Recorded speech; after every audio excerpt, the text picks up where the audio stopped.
So I want to, begin by thanking Sister Mela for, giving a very wonderful summary of the teachings of today, and which is about preparation, making ourselves ready for the coming of Christ, either now or at the end of things.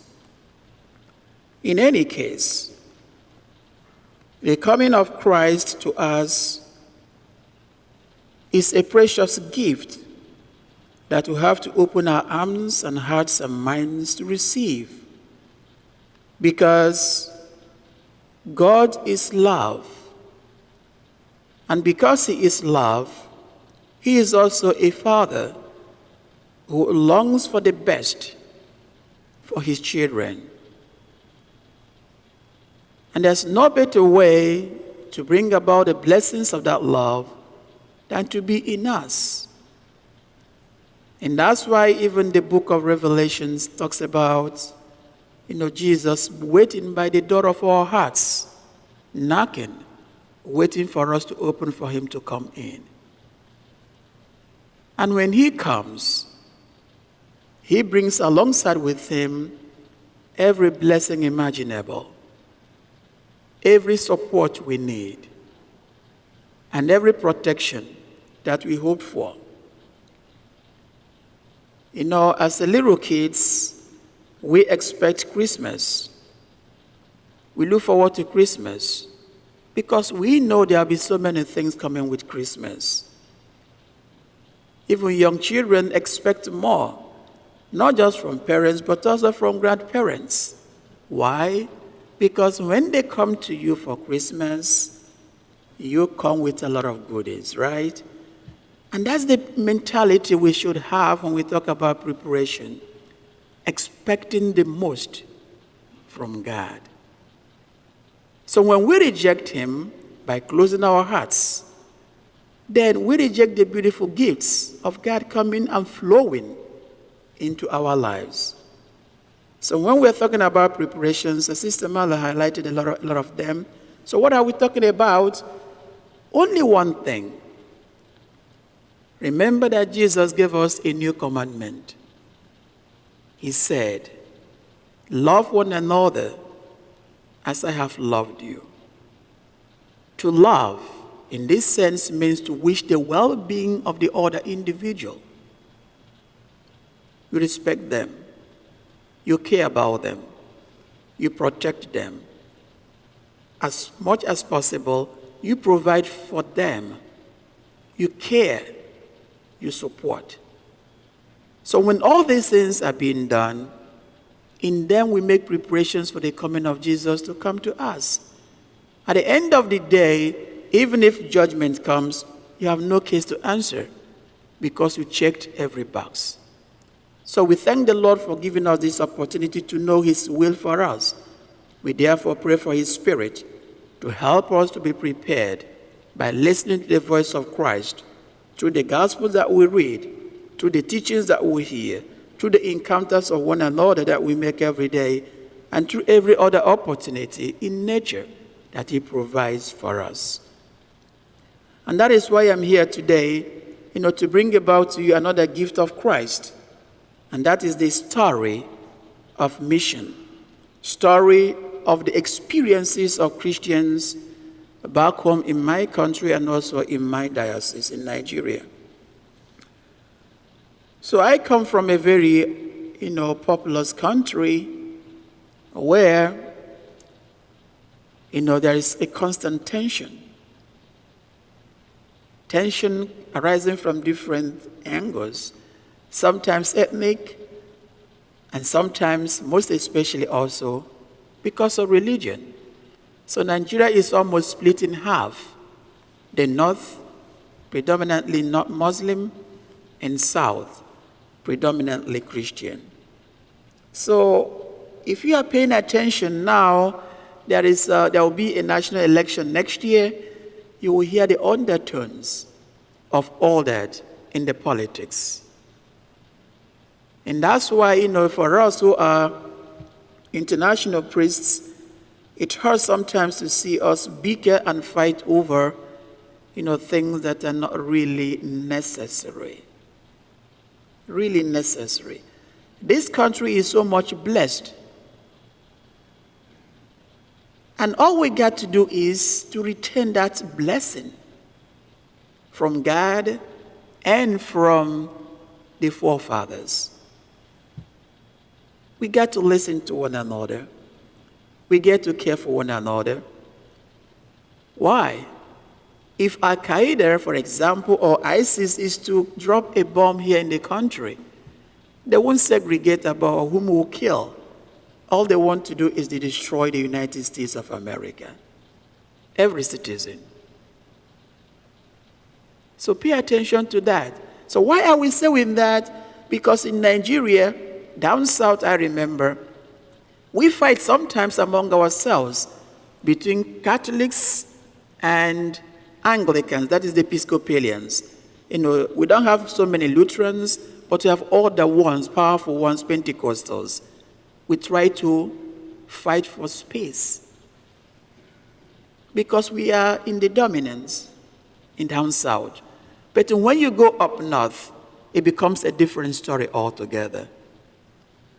Because when the Muslims strike, those fundamentalists, they don't care if you are Catholic or you are Pentecostal or you are Anglican.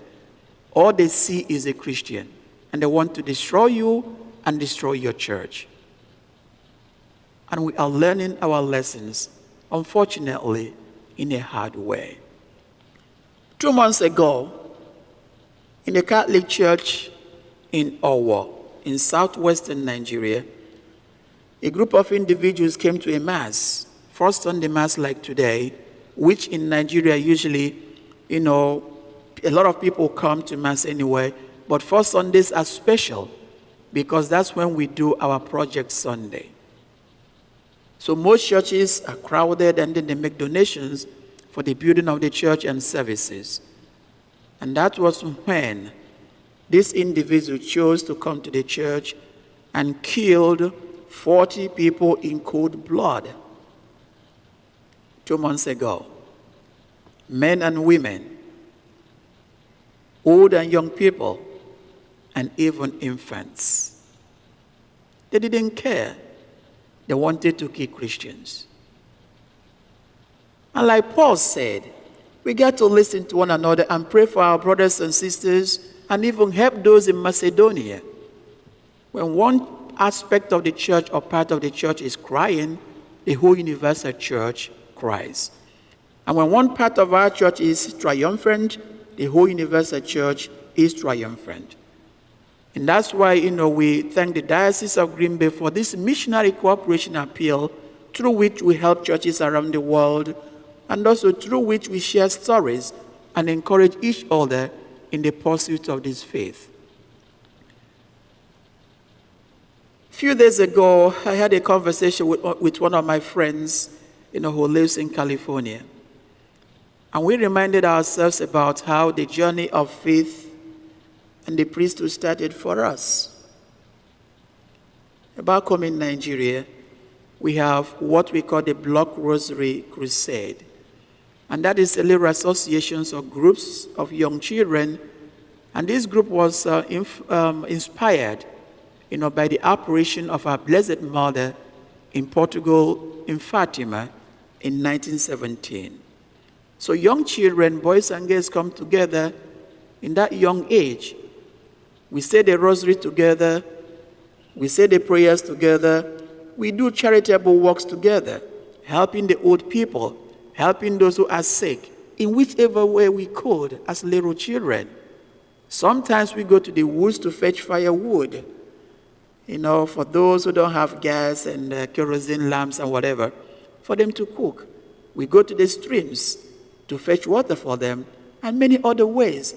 And that's how the journey started. And that's how we learned what is service and ministry in the church. And I tell you, many of the people we have as priests, especially from southeastern Nigeria, started that way. And that's why I feel glad and excited when I see young people, children, toddlers in our churches. Don't stop them. let them come. And we as priests, we continue to support those little associations and groups. And that's how the church continues to grow, in spite of the difficulties we encounter as Christians in Nigeria. People don't fall off from their faiths.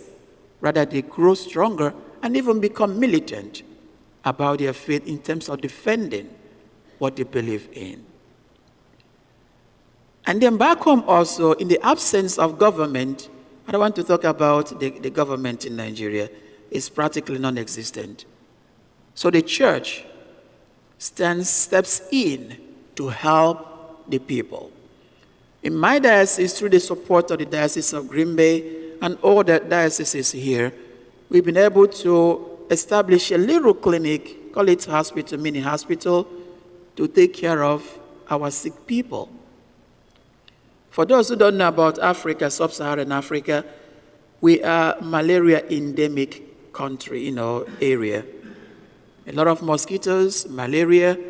So who suffers most? Pregnant women and young children.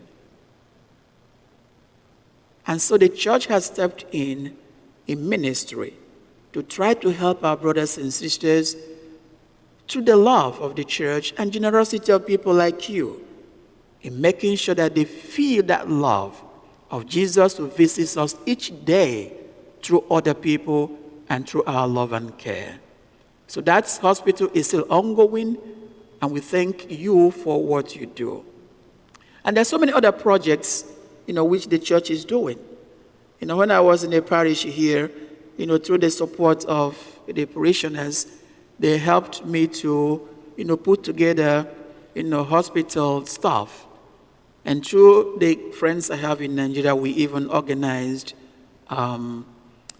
free clinic for those that are inaccessible, by the government and other people. So we thank you for all that you do for us. And one major thing the reason why I'm here today is because of the intermediate seminary, we have in my diocese that is really crumbling.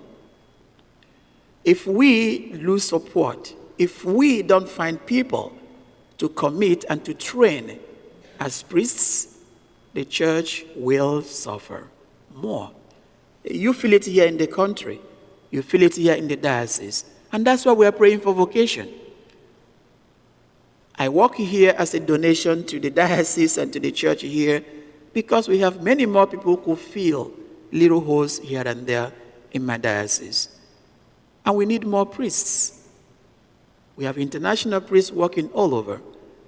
So that my intermediate seminary is really falling apart, and we are losing students and opportunities because of that. And that's why we are soliciting for support to be able to fix that infrastructure, to be able to help these men who have the hunger to become ministers in the vineyard of the Lord, who are hungry to become priests, who are hungry to become missionaries, to continue to pursue that vocation, to be able to serve the church and humanity. And your support will go a long way in helping the church in my diocese to be able to help these young people. There are so many other things. I have stories to tell, but I can't continue because of time. But in summary, on behalf of my bishop, on behalf of my diocese, on behalf of my brother priests, I want to express a sincere thanks, gratitude to all of you for all that you do for the churches around the world. Once again, we bank so much on you. We count so much on you. If you are together, united, strong, the churches everywhere will become strong. There are things you don't understand about yourselves. There are many people who don't come here, but they know a lot about the United States. If you ask them to count strong Christian countries, United States is one of them. But you know better. Everybody doesn't have to be a Christian, but you are a Christian. You can do a lot. If you welcome the Spirit of the Lord, you can change a lot. So once again, thank you so much, and thank you for all that you do. And may the Spirit of the Lord support you in your endeavors, and bless you for your generosity. Amen.